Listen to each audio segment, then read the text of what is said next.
I want you to look upon your breath and your body with a sense of wonder and a sense of awe. I mean, your body is breathing on its own. The breath that is giving you life is coming in, energizing you.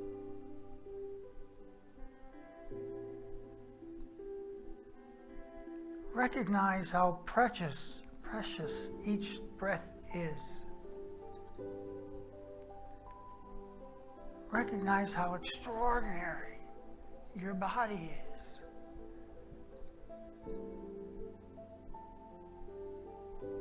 Now I want you to relax your forehead.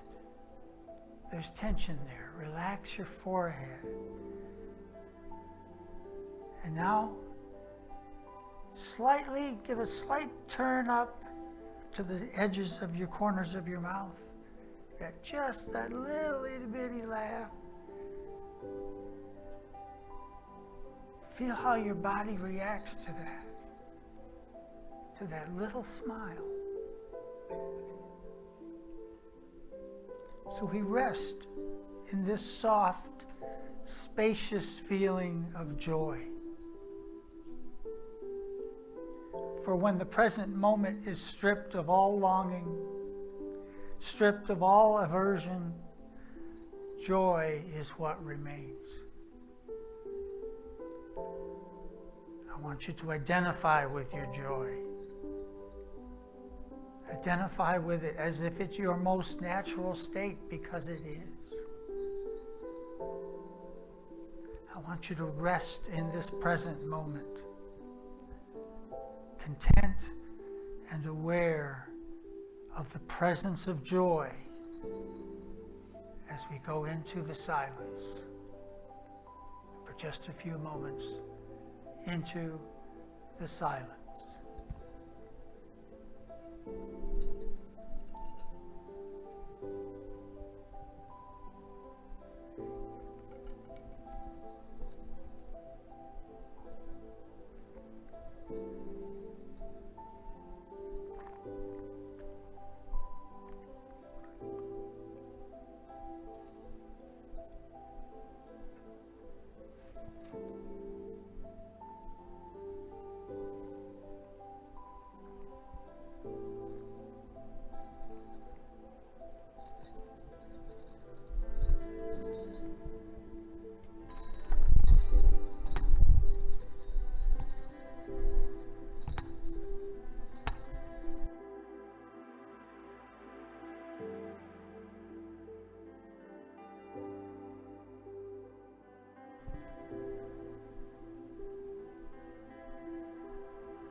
Lose that smile, you'll lose that joy. Just that simple little turning up of the corners of your mouth. That's all it takes.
So slowly, ever so through gently. It's time to bring our consciousness back to your body, back to this time and place. But we want to do it slowly. It's hard to leave all that joy.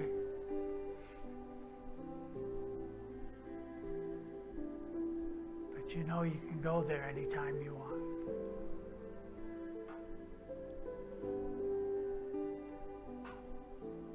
So as we start to bring our consciousness a little bit more forward, you might want to wiggle your fingers and toes, roll your shoulders,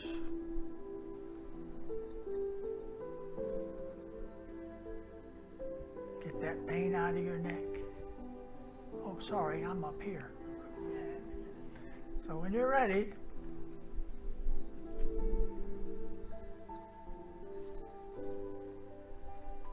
morning.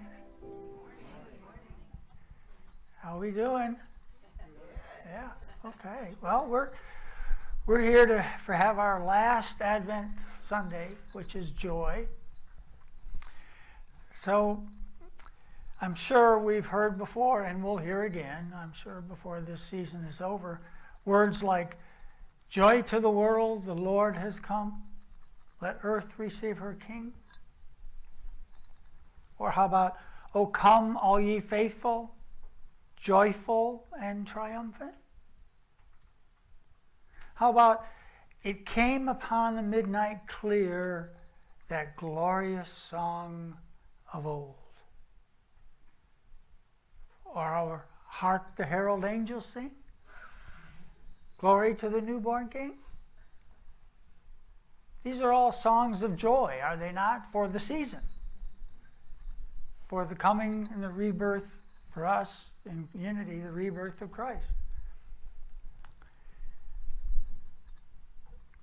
But for some reason, this season, I'm having a little difficulty with my joy. It's not coming like it normally does when I see a Christmas tree all lit up, or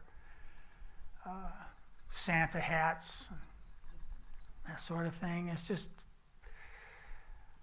I guess I'm just not a joy kind of guy, you know? Because statistics show that 47% of people that come to a church aren't really interested in listening to the sermon anyway. And of the 53% that remain, you've got 19% that at some point in time are going to lose their attention during the talk. You've got 5% that are probably even going to fall asleep. And you've got 38% that aren't going to remember what you talked about last week. And that number goes up if food was involved last week. And if you're having trouble keeping up with my numbers, it's because I just made all that up. I'm a humor guy. I'm not a joy guy. Okay? So, yeah, humor is part of it. It's part of the happiness. It's part of the joy that we're trying to get, that we think this season should be all about. So because I'm not that versed in joy, I went to an expert to find out what joy should be in Unity. I went to unity.org. And unity.org says, Advent joy is a reminder of the spiritual truth that joy can be found in unexpected places, even bad jokes. And while most of us associate joy and happiness together, Brene Brown, in her book, Gifts of Imperfection, which we did a study of a year or so ago, if you remember, she quotes a Methodist pastor by the name of Ann Robertson as far as what her definitions of happiness and joy are. And I thought they were particularly good for me for this time. So let's take a look at what Pastor Robertson's definition of happiness is. Happiness comes from the Greek word makarios, if I pronounce that right. Describes the freedom of the rich from normal cares and worries. Wow. You know. Also describes a person who received some form of good fortune, either in money or in health, or some kind of good fortune. That's what the original origin of the word. Okay. So that's helpful for happiness. I mean, I would love to be part of the rich that don't have normal cares and worries. But I'm not going to work too hard to get there. I don't think that's where real happiness is, to tell you the truth. But let's see what she says is the origin of the word joy. That's, I think it's pronounced charo. I don't know. I don't know Greek. But it, while also meaning rejoice, also means the culmination of being or good mood for the soul. Joy. Your soul's in a good mood. Hey, nothing wrong with that. Well, those are pretty good. So, but we can see from this, though, is that happiness is tied to circumstances, right? Circumstances, normal cares and worries. Okay? If you receive something from the outside, that, you know. But joy is culmination of being. A good mood for the spirit. It's tied to spirit. It's tied to gratitude. Joy. So it's deeper than just happiness or even great happiness. And it's fitting, I think, that joy comes at the end of our Advent season because we kind of belt to it.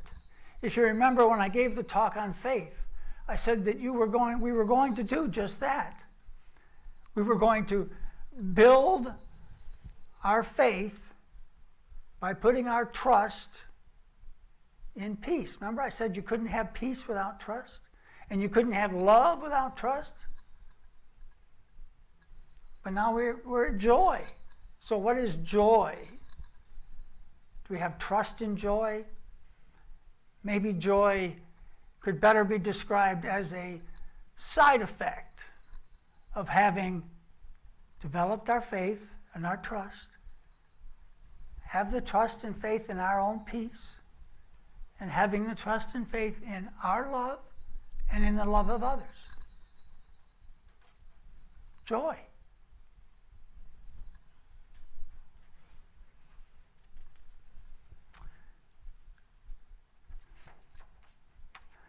The Bible passage that is most quoted for joy we find in the Gospel of John, chapter 15. It's verses 9 through 11. I'll go ahead and read it. It says, "As the Father has loved me, so I loved you. Abide in my love. If you keep my commandments, you will abide in my love, just as I kept my Father's commandments and I abide in his love. I have said these things to you so that my joy may be in you and that your joy may be complete." That's where that comes from, John 15. In Unity, we take great care at looking at that passage, that your joy may be complete. What does that mean for us? Again, if we go to unity.org and we look up what this means, it says the following, and I'm going to read it verbatim because it's all one sentence. It says, in unity teachings that your joy may be complete, in quotes, refers to the idea of achieving a state of full and overflowing happiness by fully connecting with your inner divine nature, experiencing a deep sense of peace and fulfillment that is not dependent on external circumstances, essentially reaching the highest potential of joy within yourself. Wow, what does all that mean? Can we break that down a little bit more? Okay. The joy that we're talking about here is not just fleeting happiness, as we can see. It is a profound inner joy that comes from aligning our higher self and the divine presence within us. It's that work we're doing in developing our faith, our trust in ourselves, in our peace, in our love. And it's a direct connection to principle number 2, is it not? You know, I've always said that principle number 2 is the key to all 5 of those principles. You've heard me say that before. If you don't get number 2, if you don't feel that you are a spiritual being, if there isn't more to you than just the physical world, then how are you going to co-create anything in the physical world with another spiritual being? How are you going to have prayer and meditation work as well as it should if you're not confident in your own spiritual being? How are you going to live the truth you know if you don't know that you're a spiritual being? And if you can't believe in your own spirituality, how are you going to believe in principle number 1? Principle number 2 is the key.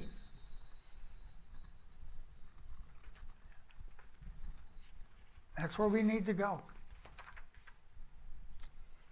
Now, when we talk about complete joy, completing our joy,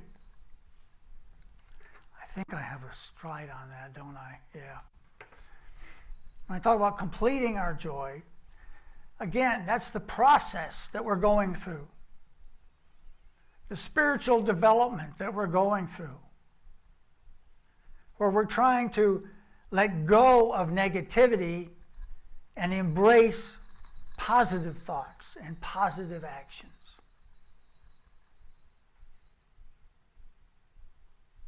I found the easiest way to do that is to not watch the news.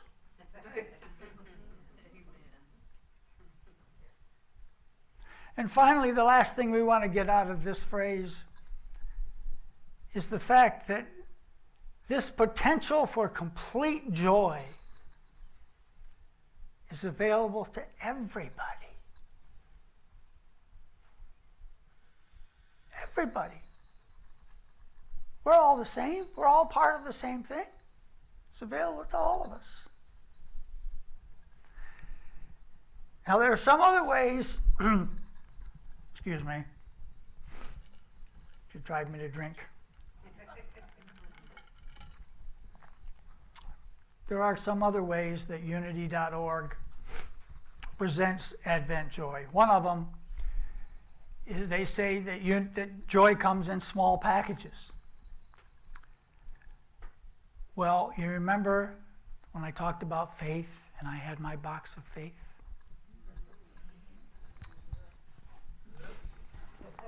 I had my box of joy. I'm going to share my box of joy with all of you today. You remember how we shared it last time? Well, this is my box of joy, and like I said, the box of faith that I shared was faith that I got from my old church, not my new church. This is joy from my new church that I'm going to share. I would like each of you to take one and pass it around. They're Gardelli chocolates.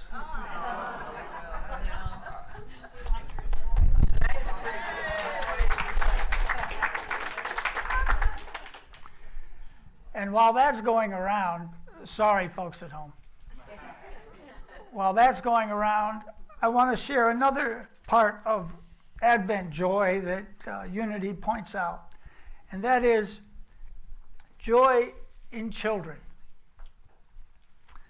Because children, they don't have a filter. So what comes out is their pure self. So I've got a few sayings here that I want to share with you. The first one is from a boy named Patrick. He's 10 years old. And Patrick says, "Never trust a dog to watch your food."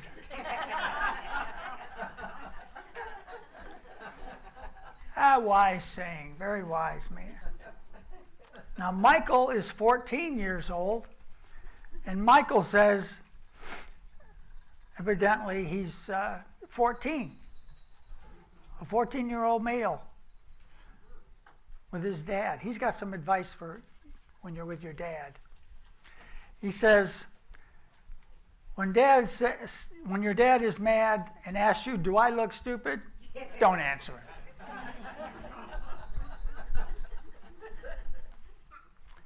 Now, Naomi, on the other hand, Naomi has some really good advice for everybody who wishes to get a present gift from Santa Claus or something.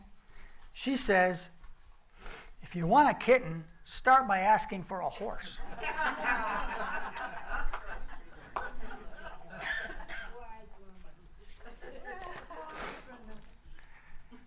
And then we have Lauren, who's age 9. Now, Lauren is going to give us some practical advice here today. She's noticed something from her younger sister, and she says, felt markers are not good to use as lipstick.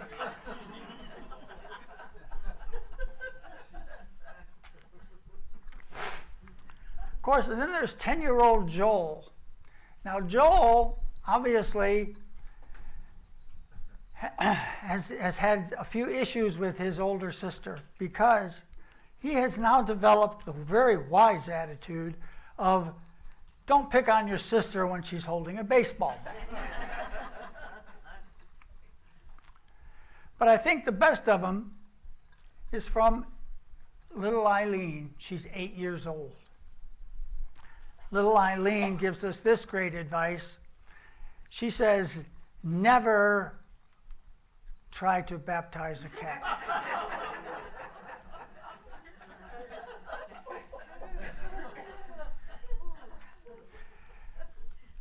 There is joy in awakening our Christ nature. Because when we experience joy, it kind of releases our inner child. We can laugh at silly stuff. And like I said Susan said in the introduction, joy is not a thing, it's an action that comes from being engaged in life. And no matter what is happening in our individual lives, whether or not we experience joy is up to us. Joy is a choice.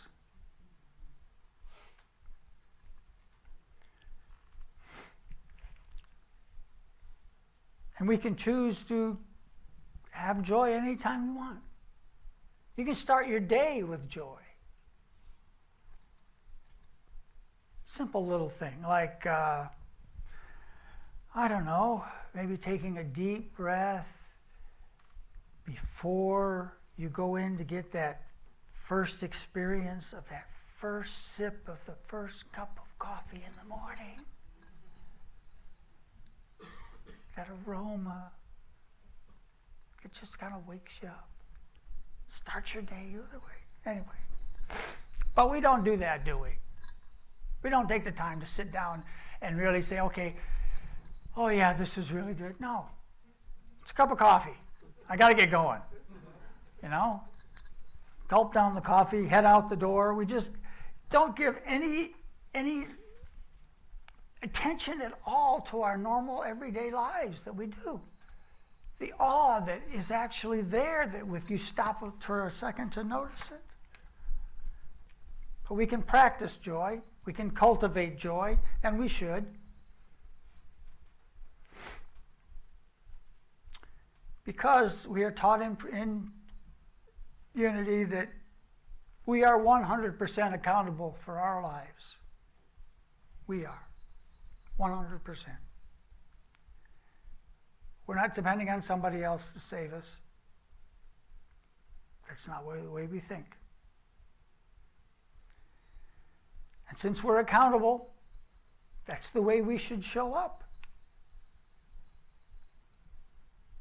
When we show up in the world, shouldn't we show up fully accountable, ready, able, willing, everything there, wholeheartedly into it?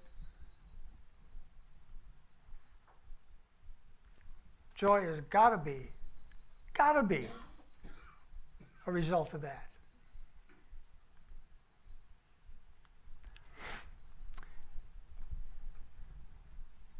I'm going to finish with a story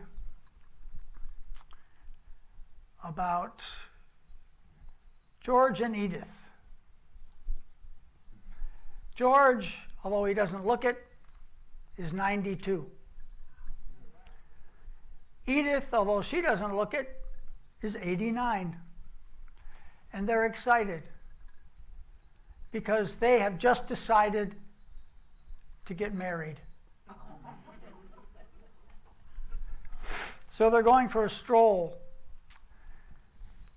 before their wedding, and I want to talk about their wedding. And as they go down the street, they come to a drugstore, and they pop into the drugstore. They walk up to the pharmacist behind the counter, and they say, "Are you the owner?" He says, "Yeah." And they said, "Well, we're about to get married. Do you sell heart medication?" And he says, "Yeah, of course I do." He says, "Well, how about support hose?" Yeah, support hose. What about medicine for rheumatism and osteoporosis and arthritis? And he says, "Yeah, we got all that." And he says, "Well, how about waterproof furniture and pads and depends?" Yeah, we have that. Hearing aids, denture supplies, sleeping pills, Geritol, Insure. Yeah, I got all that. Wheelchairs, walkers, canes. Yeah, I got all that. Why all the questions? George and Edith got real close to each other, held their hands, looked up at the pharmacist in the counter and says, "We'd like to use your store as our bridal registry."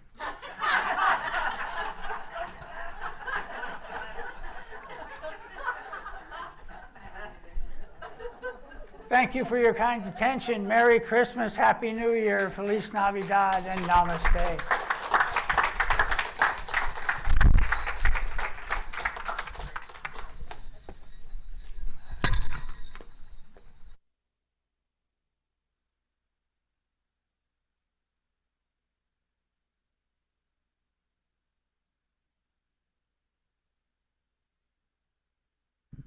Thank you, Bill.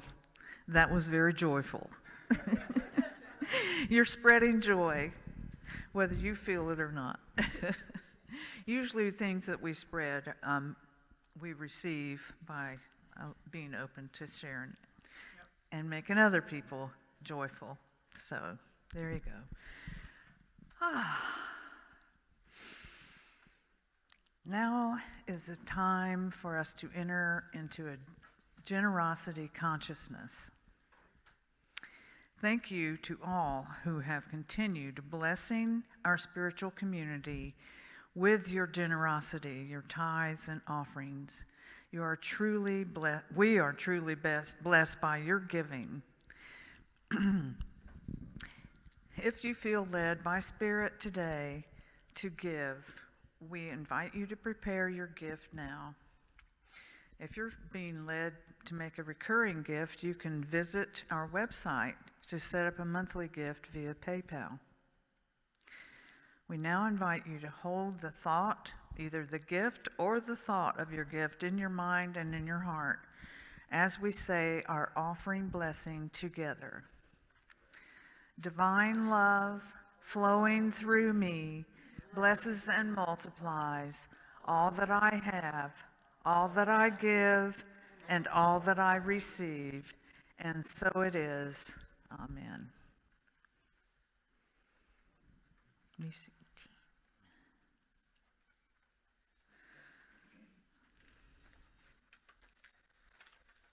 Okay, I like change.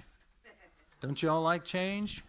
Well, since I was sitting there listening to Bill's message about joy, let's change the word love to joy as we sing this song, okay? It appears 6 times, so watch for them. Joy. Ready? Steve's going to play the music for us.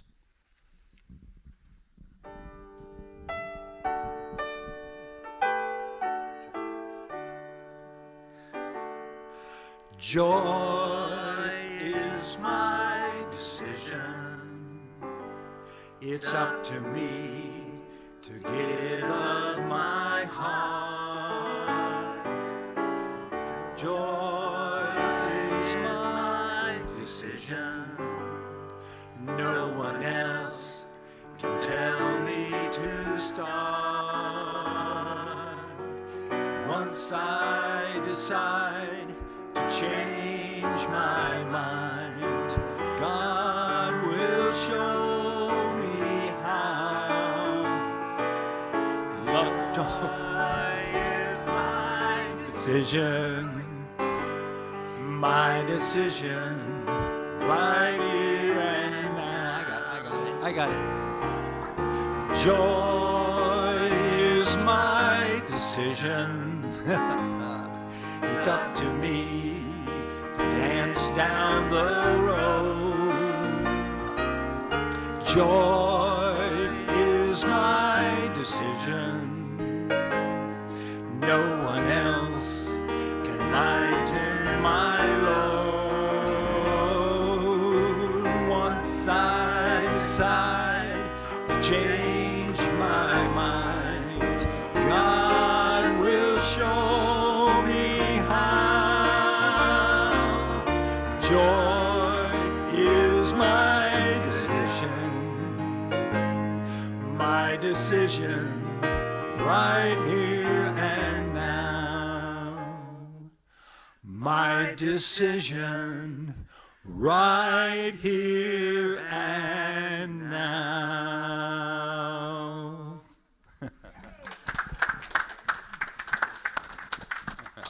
Thank you. Thank you all for singing along with us today, and we